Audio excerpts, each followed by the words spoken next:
when we first met, we were going down the oh shoot, what was the Remington Steele? You were doing like something Yes. Remington Steele, and I tried watching an episode and I could not.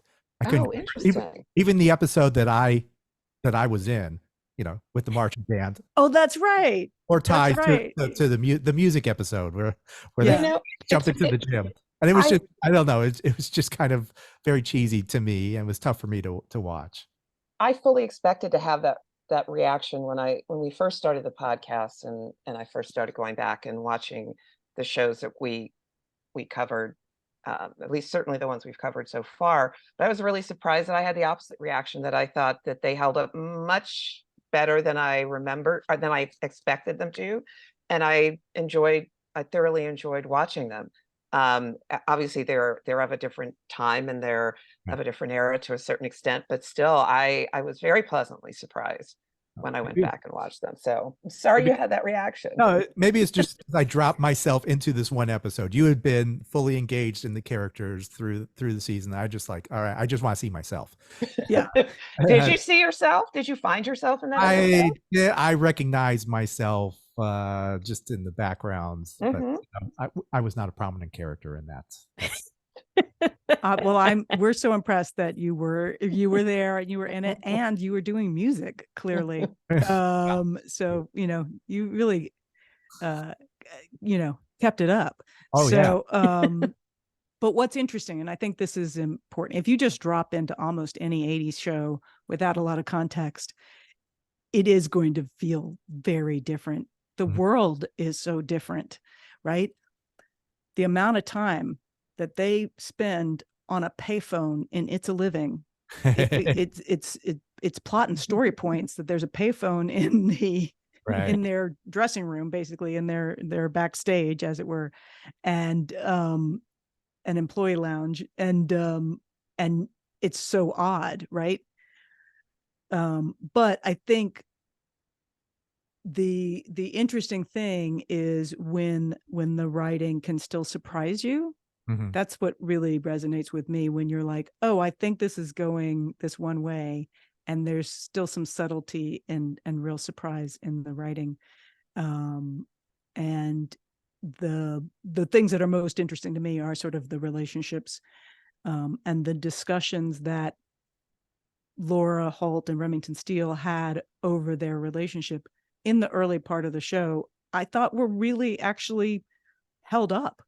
Um, Even though the dynamics of 80s men and women in television were really weird. Yeah. Painful. So, yeah, Yeah, so that was, I think those are the things. And so that was sort of the same for the Diane and Sam Right. relationship early on.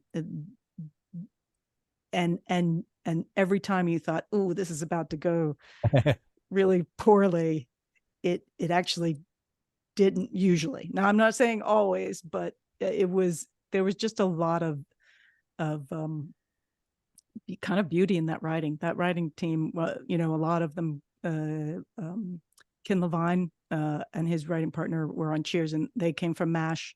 So there was a lot of just really, really smart writing on that show. Yeah.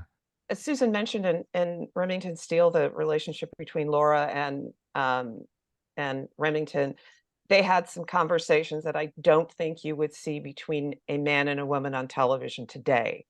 And this was happening in 82, 83.